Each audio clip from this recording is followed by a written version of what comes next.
সাপ্তাহিক পৰিকল্পনা মতে আজি মোৰ সপ্তাহ 13 আৰু দিন প্ৰথম আৰু এই প্ৰথম দিনাখন আমাক এই পাঠটি তাৰমানে অধ্যায় 5 আমাৰ সংস্কৃতি যেটো আমাৰ পাঠ আছে আৰম্ভ হ'ব সেইটো কৰিবলৈ দিছে আৰু ইয়াত আপোনালোকে দেখিবলৈ পাইছে ইয়াত বিহুৰ লগত জড়িত বিভিন্ন অলংকাৰ লগতে কিছু বাদ্যযন্ত্ৰ ইয়াত দেখুওৱা হৈছে লগতে কিছু কাপোৰো দেখুওৱা হৈছে ইয়াৰে কিছু সামগ্ৰী মই ঘৰৰ পৰা লৈ আহিছোঁ যাতে ছাত্ৰ ছাত্ৰীসকলে সেইবিলাক বস্তু চাই চুই নিজে ইয়াৰ এটা অভিজ্ঞতা ল'ব পাৰে আৰু ইয়াৰ লগতে মই আজি যেহেতু এই চেপ্টাৰটো আমি আৰম্ভ কৰিব নালাগে তথাপিতো এই পেৰা শব্দটো মই তেওঁলোকৰ আগত আজি উত্থাপন কৰিম যাতে তেওঁলোকে এই বস্তুটো অৰ্থ বুজে আৰু বৰ পেৰাৰ অৰ্থ আৰু পেৰা মানে যেটো মই আনিছোঁ যেটো সৰু হয় তাৰ ওপৰতে মই কিবা এটা সৰু চাই ধাৰণা দিবলৈ চেষ্টা কৰিম তোমালোকৰ কাৰণে এটা বস্তু আনিছোঁ দেখিছানে এইটো নাম কি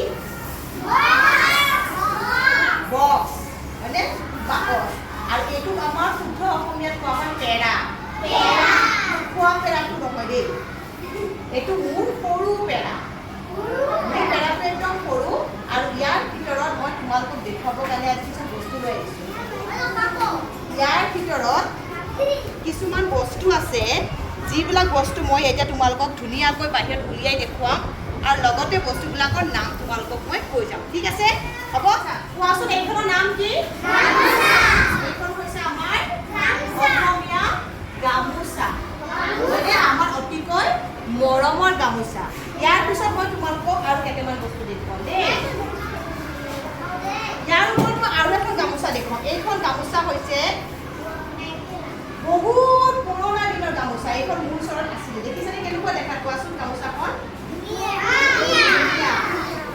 বহুত ধুনীয়া হয়নে বহুত ধুনীয়া এইখন গামোচা বহুত পুৰণি গামোচা ইয়াৰ সূতাটো অলপ বেলেগ আৰু এই গামোচাখন বহুত পুৰণা এতিয়াৰ গামোচা নহয় এইখন বহুত দিনৰ পুৰণা গামোচা মোৰ এই পেৰাৰ ভিতৰত আছিল আৰু মই তোমালোকক আজি দেখুৱাবলৈ লৈ আহিছোঁ ঠিক আছে ইয়াৰ পিছত মই তোমালোকক আৰু কিছুমান বস্তু দেখুৱাই আছোঁ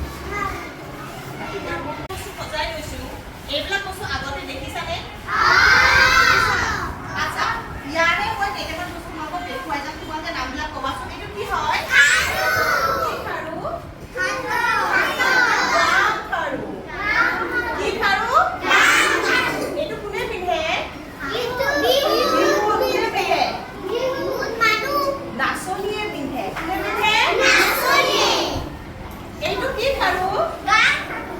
এইটো গাম খাৰু নহয় এইটো মুঠি খাৰু এইটো মুঠি নিচিনা দেখি ন চোৱা গাম খাৰুটো অলপ দীঘল হয় আৰু মুঠি খাৰুটো কি হয় চুটি হয় গতিকে এইটো হৈছে মুঠি খাৰু ঠিক আছে এনেকুৱা বহুত ডিজাইনৰ আৰু আছে মুঠি খাৰু ঠিক আছে তাৰপিছত তোমালোকে কোৱাচোন এইটো কি হয়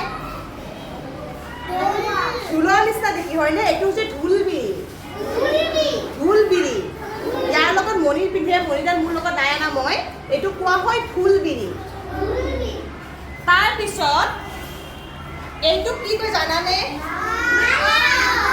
এইটো জোনবিৰি কি হয় জোনবিৰি এইডালো নাচনীয়ে পিন্ধে ডিঙি এইডাল দেখিছানে দেখিছা এইডাল হৈছে বাখৰ মণি কি মণি বাখৰ মণি এইটো বিহুত নাচনীয়ে ডিঙিত পিন্ধে বা আমি অসমীয়া মানুহখিনিয়ে যেতিয়া বিহুত ওলাই যাওঁ তেতিয়া আমি বাখৰ মণিটো পিন্ধো ঠিক আছে এই মণিডাল আমি পিন্ধো তাৰপিছত চোৱা এইডাল দেখিছানে এই চাবা এইটো দেখিছানে এইটো কি হয় এইটো হৈছে থুৰিয়া কি নাম থুৰিয়া এইটো এনেকৈ থাকে আৰু কাণত পিন্ধাৰ সময়ত এইটো বস্তু এনেকৈ সোমোৱাই দিয়ে তাৰমানে এইটো পিছফালে থাকে এইটো আগফালে এনেকৈ ভৰাই দি পিছফালৰ পৰা মাৰি দিয়ে এইটো কোৱা হয় থুৰিয়া আৰু আমাৰ আগৰ দিনত আইতাসকলে এইটোৱে পিন্ধিছিল বুজি পাইছা তাৰপিছত মই তোমালোকক আৰু কেইটামান বস্তু দেখাব পাৰিম এইখন দেখিছা এইখন হৈছে ৰিহা এইখন কি হয় এইখন নাচনীয়ে পিন্ধি নাচে আৰু ইয়াৰ লগত নাহে এইখন মুগাৰ মেখেলা কি মেখেলা এইখন মোৰ বহুত পুৰণা মেখেলা মোৰ মায়ে দিয়া মেখেলা সেইকাৰণে পুৰণা কিন্তু একদম বহুত ভাল একদম এইখন আমাৰ কি দি বনায় মুগা সূতা দি বনায় সেইকাৰণে মুগাৰ মেখেলা ধুনীয়া হয়নে? এতিয়া তোমালোকে দেখি আছা এইখন কি হয় বাৰু কোৱাচোন? এইখন কয় টঙালি। এইখন কিন্তু নাচনী নিপিন্ধে। এইখন বিহুৱা বা যেতিয়া ঢুলীয়া তেওঁলোকেহে এইখন কঁকালত এনেকৈ বান্ধি লয়। এইখন হৈছে টঙালি। বুজি পাইছা? এতিয়া মই তোমালোকৰ ওচৰত দুটা বিহুৰ বাদ্যযন্ত্ৰ আনিছো। ৰমজান কি আনিছো? দুটা বিহুৰ বাদ্যযন্ত্ৰ। সেয়া কৈছো না, বাদ্যযন্ত্ৰ মানে কি হয়? য'ৰ পৰা আমি কি শুনো? সংগীত শুনা পাওঁ। সেইটো হৈছে বাদ্যযন্ত্ৰ। এতিয়া এই দুটা বস্তু কেনেকৈ বজায় বা কেনেকৈ কি কৰে মই দেখুৱাই দিম। ঠিক আছে? ৰাখে। বুজি পাইছা? আৰু বজোৱাৰ সময়ত তেওঁলোকে বজাই। কেনেকুৱা শুনিবা? মই বজাই শুনাম দে, শুনিবা।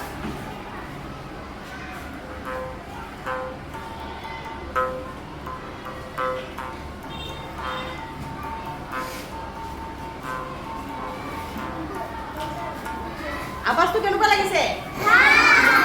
মই ইমান ভালকৈ বজাব নাজানো, কিন্তু তোমালোকক খালি অলপ বজাই শুনালো। ঠিক আছে? কেনেকুৱা লাগে আৱাজটো? ধুনীয়া। কি হয়? Yes, এইটো বাঁহেদি বনাই টকা। এইটো কি বুলি কয়? এইটো আকৌ এইটো টকা নহয় দেই, বজোৱা টকা। এইটো এনেকৈ লৈ বুজি পাইছা? কেনেকৈ বজাই? এইটো কেনেকৈ বজাই?